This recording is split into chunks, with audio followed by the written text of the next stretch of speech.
Have you found yourself wanting a refund of your monies after you purchased real estate? After you bought a land or a house, you find out that you don't want to continue with this transaction and you want a refund. If you've ever been in this bracket, then you need to see this video. Our discussion today would be to determine at what point is it or advisable to seek a refund on real estate investment. People are coming to my DMs over and over again discussing refund policies of real estate developers, and they'll be like, I want a refund on this particular property. I bought this and this, but now I do not want to continue. I want a refund. When is it advisable, or when should you not ask for a refund? This is what we'll discuss today. I remain Patrick, your Lagos Realtor. Welcome to this channel where we'll discuss topical issues that affect real estate in Nigeria. Seeing our contents, you definitely would make informed decisions buying real estate anywhere in Nigeria. Do well to promote this channel to your friends, your family members, your colleagues who will one day buy real estate, so that they also can make wise investment choices and understand the gray areas and run away from troubles investing in real estate. For those who would also want advice and consultation on safe real estate to buy, our number is on the screen. The link to our WhatsApp is in our description below. You can always contact us on that. So, when is it safe to ask for a refund, and how do you ask for a refund? This is what we'll discuss today.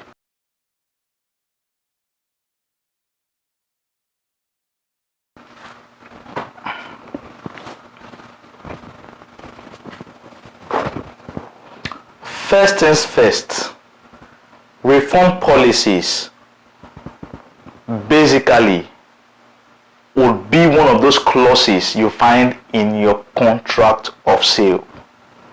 The contract of sale is one of those important documents you get after you make payment for a particular property, be it outright payment or be it installment payment. You get a receipt, you get an invoice, and you get a contract of sale for that transaction, for that property. And this contract of sale is that document that consists of every do's and don'ts of the buyer and the seller of that particular property. So you see the obligations and also the expectations of both the buyers and the seller in the contract of sale. Now, refund policies affect both the seller of the land and also the buyer of the land, and every contract of sale should have a refund policy. Now, the truth is that these policies vary from developer to developer. A kind of policy developer A would put in their contract of sale might be different from what developer B will put on their contract of sale, and this depends on the nature of the transaction, the nature of the real estate in question. But the truth is that every real estate transaction should have a refund clause. Professionally, they will call this an indemnity clause. So should something happen in the course of a transaction or in the process of getting the property, and either one of the parties breach contract, then what is going to happen? So that's the indemnity clause, and that would also relates to the refund policies. Now, refund policies would always cover issues like delay in the completion of project. What happens when there is a delay in the completion of a project you've paid for, and you no longer can wait? You want your refund. Maybe they tell you delivery period is in 18 months, and 18 months elapses. You wait for another 1 year, nothing happens, and you ask for a refund. What should you expect, and how should you go about this? It could also cover issues relating to cancellation before completion. Cancellation before completion. Before the real estate is delivered to you, you said you don't want to continue with that transaction. How then can you ask for a refund in this situation? And the third scenario would be quality and performance guarantee concern, like what you were assured of. They said that we are going to deliver this, and this. Would give you this, would give you these amenities, would make sure the materials used are of standard, but eventually you find out that substandard materials were used, and you said no, you want to ask for a refund. How can you go about this? These are the most likely situations that would need you or would spur you to want to ask for a refund on your real estate, be it for land and for houses. So basically, refunds will always happen when there is a breach, either from the buyer or the seller. Now, when the breach is from the seller, and there can be so many reasons, cancellation of payments, you no longer have the capacity to fulfill your promises, or you just feel like you're no longer interested in the project. Now, you want a cancellation and you want a refund of your money. Yes, but there is always a clause in the contract of sales. And most times, most developers would always have this administrative fee deduction when refund is to happen. So some take as high as 40% administrative fee. So if you paid 1 million naira and you're asking for a refund, after the less 40%, you are left with 600,000 naira. That is what you'd get. This is because you are the reason for the breach of contract. So you lose 400,000 naira. And for someone who understands the value of money, you would see that the 400,000 naira is not what you are even losing. You are losing what 1 million naira would have gotten you when you actually paid that 1 million naira. Inflation has set in, so many things have happened. You would see that you are not just losing 400,000 naira, you are losing real value. So this is one effect of refund in real estate. Once you ask for a refund, and when you reason for the breach, you get a deduction and you lose the real value of your money. Even the 600,000 naira you'll be getting will not be able to do what 600,000 naira will do for you when you made that payment. So you need to understand this. Now, when the breach now comes from the company, and this can happen in so many ways, delivery problems, the status of the land, if it's a land, the status changed, or the developer lost hold of the land and is about taking it to another land, or what you were told was not what you were given, and all those things. And once the breach is coming from the developer, then the whole issue changes. But with the way I've witnessed some of these events, these developers prove to be very smart, very smart, and it's crazy. It's crazy because I do not wish I find myself in that kind of situation whereby a client wants a refund, because once the breach is from the developer, they look for ways to frustrate the client. There was a particular time one of my clients wanted a refund, he could no longer go on with his transaction, and he said he already got one plot on that land. He was going for the second one, and he saw he could not do it anymore. He wanted a refund, and they told him, we don't do refunds anymore. So you don't do refunds anymore. How will he get his monies back? Okay, take off your deduction, give me my money back, give me the rest monies back. They said, we don't do deduction, we don't do refund. So at that point, what is the developer trying to say? That your money is gone? Is that what it means? Because apparently the monies he has paid cannot be enough for them to transfer him to a lesser property, because I think he just did the initial deposit of maybe 500,000 naira. So what can, let's say, 350,000 naira refund do? And you are saying no refund. Sometimes it can be so frustrating, and real estate investors need to go through the clauses in the contract of sale to see what the refund policy of that company is, what the refund policy is, so that you are aware of what you have there. Now, I've seen a case whereby a developer did not deliver, and the investor wants our money back, and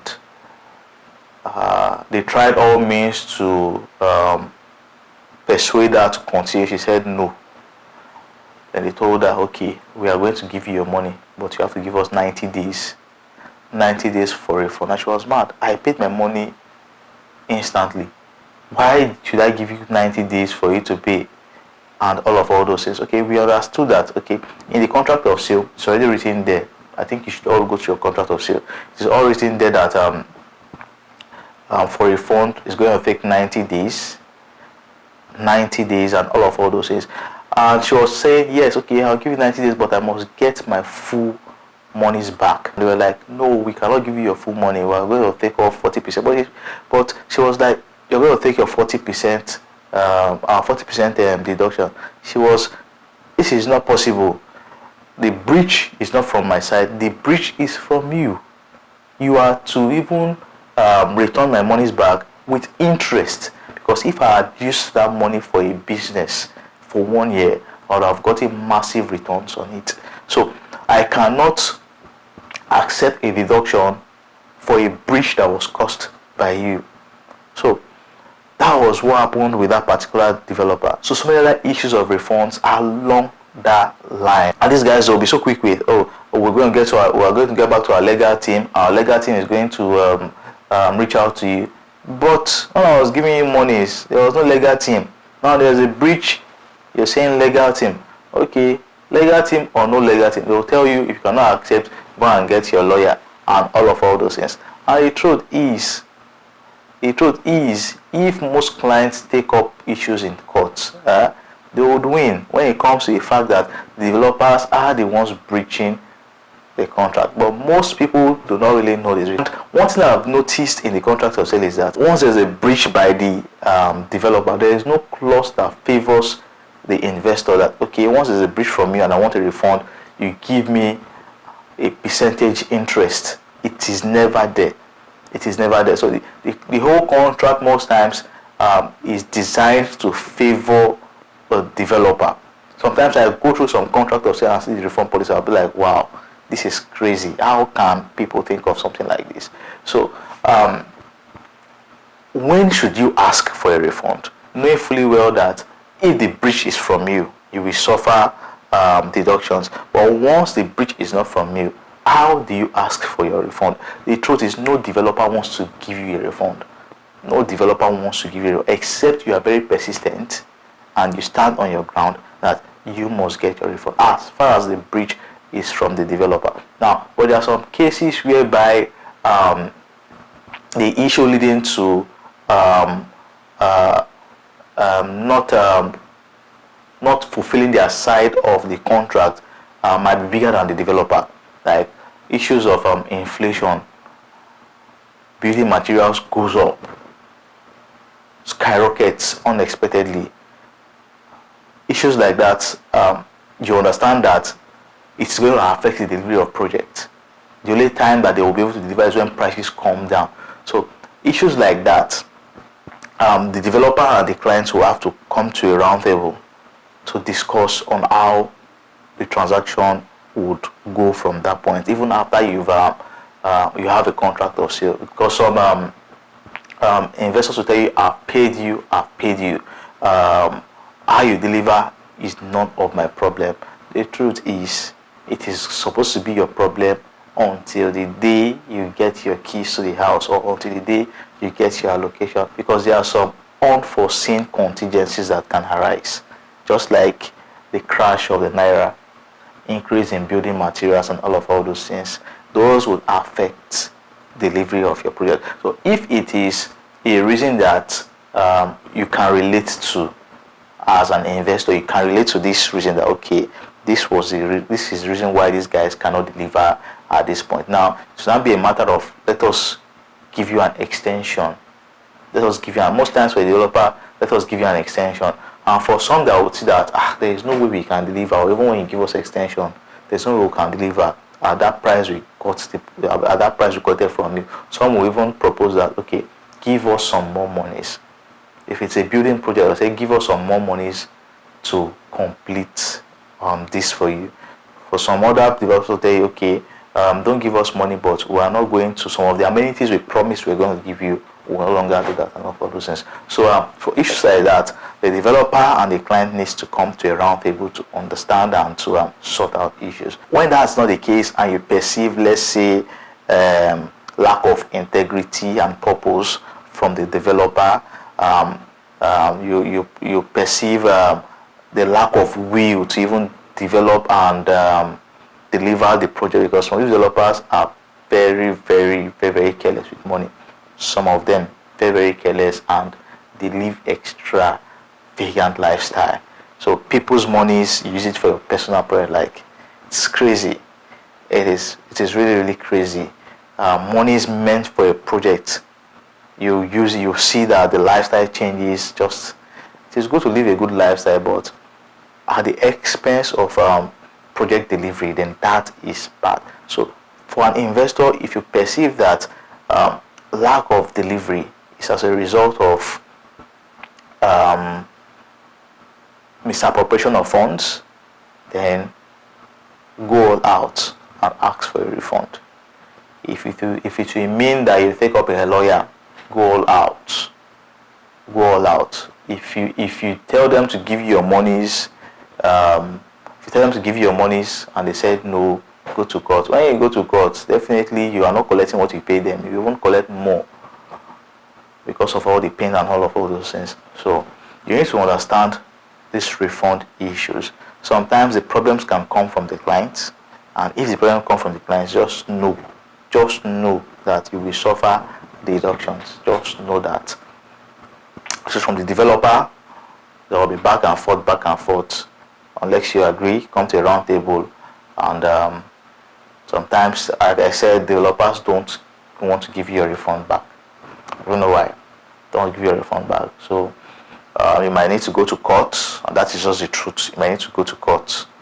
So when it comes to refund policies, it's a serious issue. That's why we always tell you, before you buy, understand the developer. Try to read about them, know about their delivery, know about their goodwill before you buy into any of all those properties. Now, it's not as if you would not have issues when it comes to real estate. You can conduct due diligence and do all these things, and yet problems will still arise. I remember, I think 2 or 3 years ago, I sold a property to a military man. He bought the property somewhere in Iwekoro in Ogun State. We did our due diligence, perfect, and all those things, very, very perfect. And he bought 2 plots of land in Iwekoro. At that time, I think it was 900 or 700 as at that time, 3 years ago. And at some point, allocation could not happen. We asked what was going on. Then the developer told me, this, they've lost the land. They've lost the land. I said, okay, how do we go about this? This person is a military man. How do we go about this? The developer said, okay, what we're going to do is, we're going to propose that we shift him from this particular project to another estate. If he does not agree, then we give him a refund. Lo and behold, in fact, shifting him away from the first project where he got 2 plots, a developer gave him another project, a better project, and he accepted. He accepted because this is a developer that stick to his words. But there are some times that you can buy a perfect land, and in the end it might just be little family issues among the families that sold the land, and you don't want the problems, you go away from there. I get it now. So there are things that can happen beyond the control of even the developer. Beyond the control of the developer. You can buy a particular land and you lose it. I've seen cases like that. Sometime last year, some properties were marketed and problems started. Where the place that was allocated to the company, it all changed. Different companies, the allocation changed, and all those things, from dry land to wetland, and all those things. So issues that you cannot foresee might arise, and that is why there must be an indemnity clause in every contract of sale. There must be an indemnity clause that if issues like this should arise in the future, how do we protect the interest of our investors? So this is why I would always tell you, go through your contract of sale, read through, undertake due diligence before you buy any real estate development. So the only time you should seek for a refund is when you perceive and you know that this developer is no longer deliberate and will not deliver. If your interest will not be met, if you know your interest will not be met and you are not ready to shift grounds and you know you're right on the transaction, then you ask for the refund. But if the breach is coming from you, you know you're going to suffer some deduction on the monies you paid. I am Patrick, a Lagos Realtor. Until we see again, for more information, contact me. For consultation and advice, contact me. My numbers on the screen. Until we see again. Peace. For more advice, for consultation on real estate to buy, my numbers on the screen. The link to my WhatsApp is in your description below. Call on me and you'll be glad you did. Peace.